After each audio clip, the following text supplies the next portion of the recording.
Good afternoon. Follow on from yesterday's video of this spare wheel check. I'm going to show you how to change one. See you in a minute.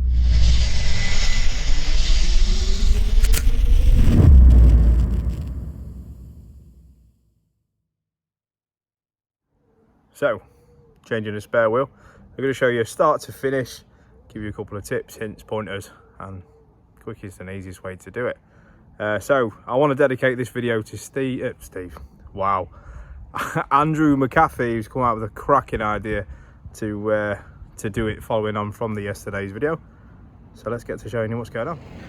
So, standard car wheel. I've tried to simulate the best way I can possible of being parked on the side of a road, which is probably the more likely scenario as you're doing a flat tire. Obviously I've not got a flat tire, but we're going to show you the ropes anyway. So I've obviously lifted this up. You may remember this setup from the video yesterday. So we're not going to use the tyre goo today. That's going to come as a separate video. So that's to get you out of the jail quick. But in my honest opinion, it's not going to help you at all. So it's best to have one of these setups, which is everything you need here. So I'll give you a quick rundown of what we do have here, just in case you're not sure.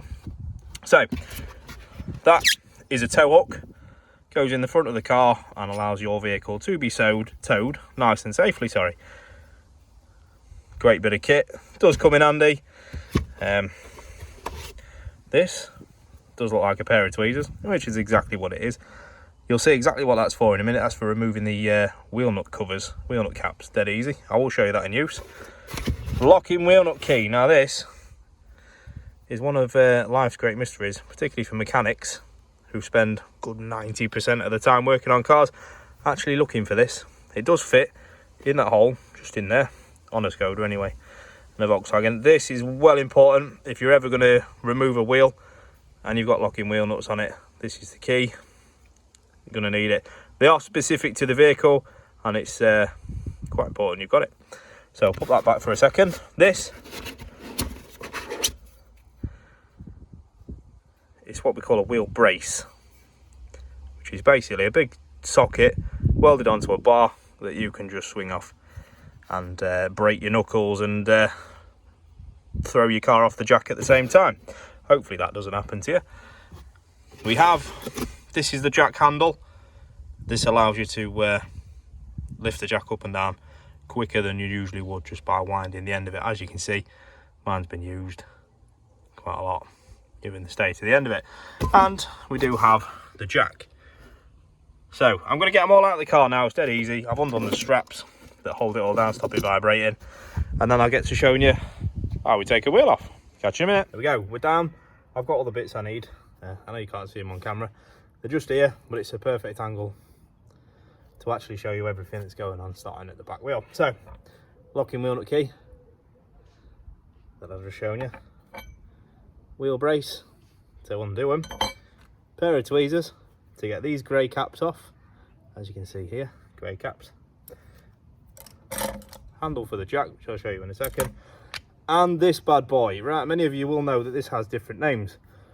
A couple that I'm going to reel off is Widowmaker and Suicide Jack.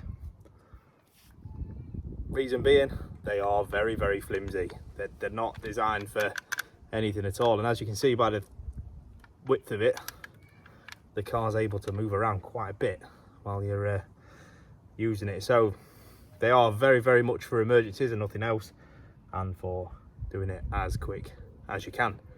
So here we go. I'm going to show you what's going on and where to actually put it on the car. So the next clip will be me showing you exactly where to stick it on the car so it doesn't go wrong.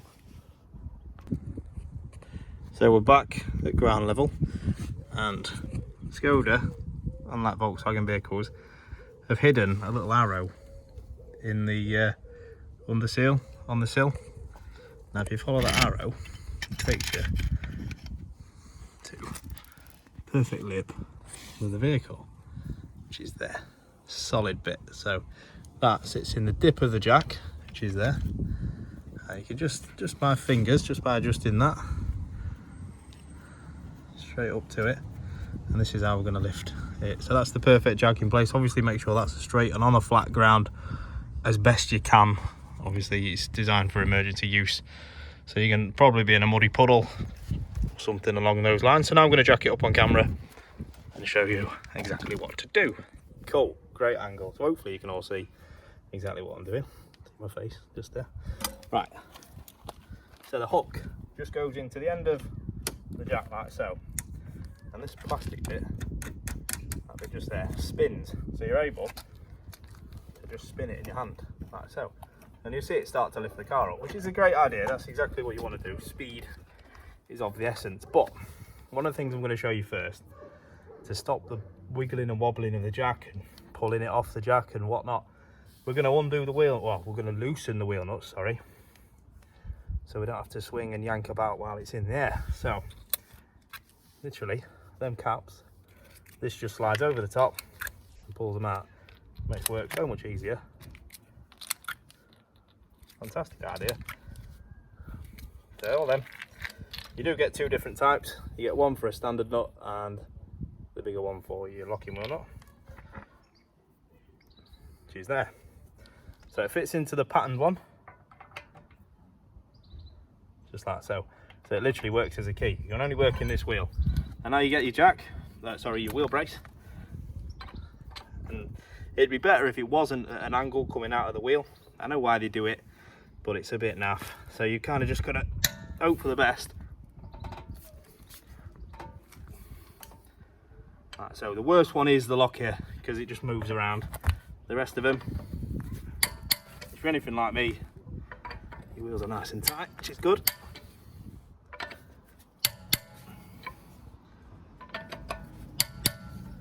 So one thing to note here, I've not undone them too far. Obviously the vehicle's still on the ground. If you do that, you risk bending studs if your wheels are on studs, destroying the wheel bearing, because it will just put the whole weight of the vehicle and just bend everything out. So I've uncracked them off, they're not loose at all. And now we lift her up, and hopefully on camera you can see the car lifting off the ground.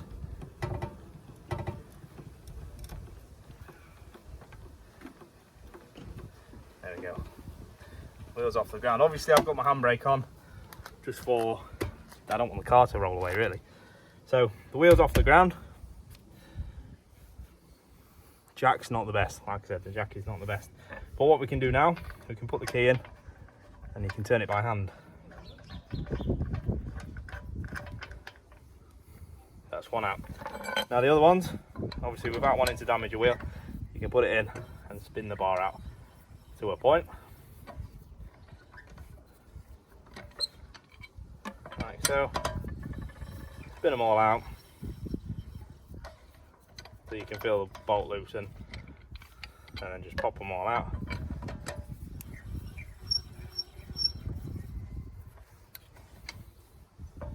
So here comes the massive importance of why we should have a clean wheel to hub contact. There we go. So all the bolts are out, completely out. We've got all the wheel bolts there. So if the wheel to hub contact is rotten and rusty and rubbish, you're going to really struggle to get this wheel off.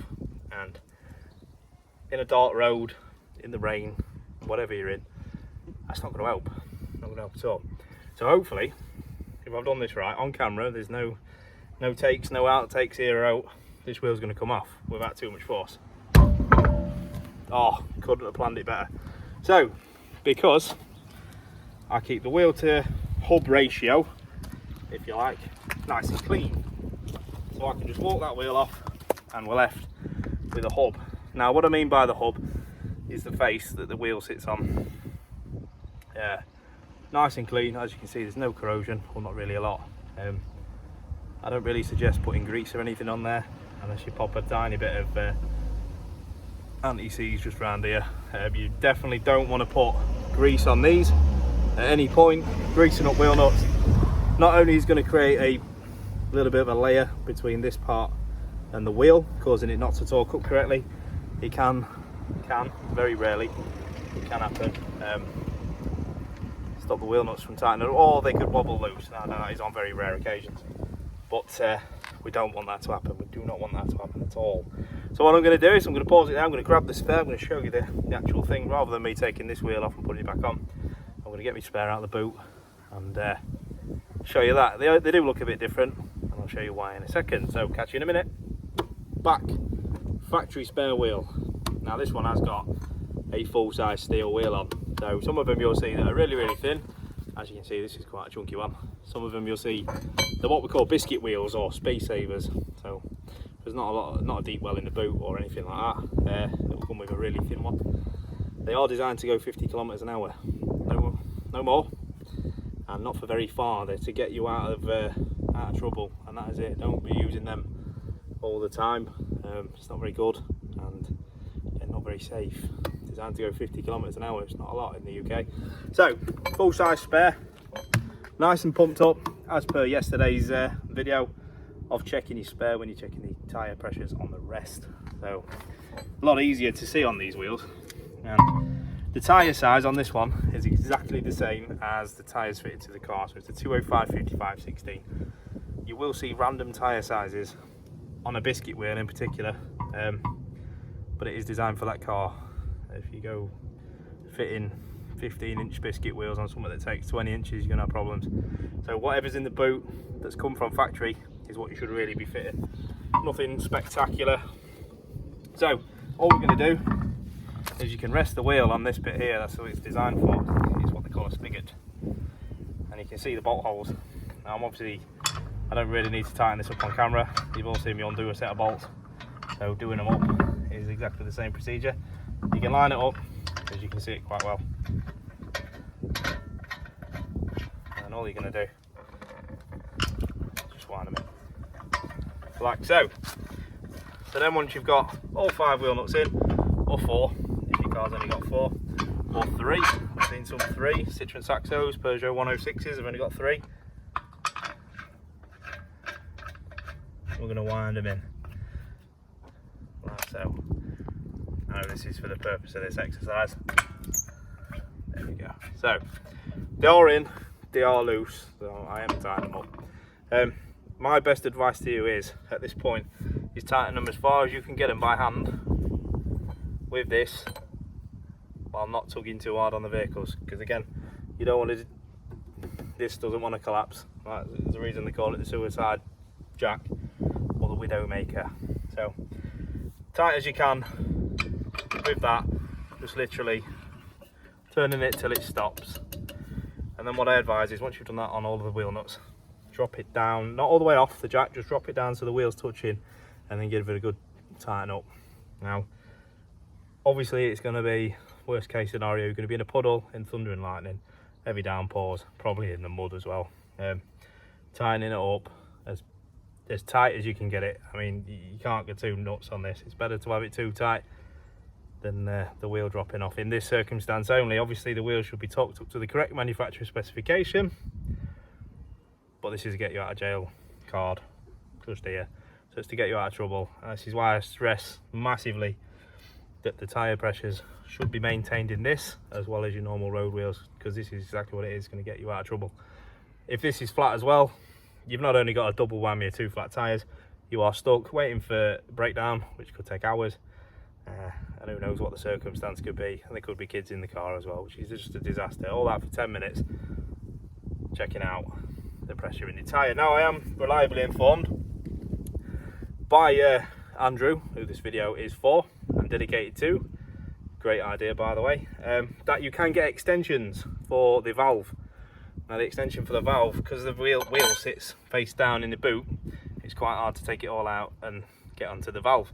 So you can get an extension that goes out here through the wheel, and you can quickly put a tyre pressure gauge on it without actually taking the wheel out of the boot, which is a fantastic idea. I'll find the link from Andrew and I will stick it in the comments or in the description if you like, so you can see that. So that's how you change the spare wheel. I'm going to put it all back together off camera. You don't really need to see me you don't really need to see me put the old wheel back on. It's the same process, just nice and tight. So I'll jump into the camera so you can see me. Thank you very much for watching. I hope this has been informative. Comments as always, please. Good feedback, bad feedback, however you want to do it. Always chuck us down in the comments. Chuck us a subscription if you like. And if you want to see more of these little how-tos, keep watching, subscribe, Thank you very much. Take care.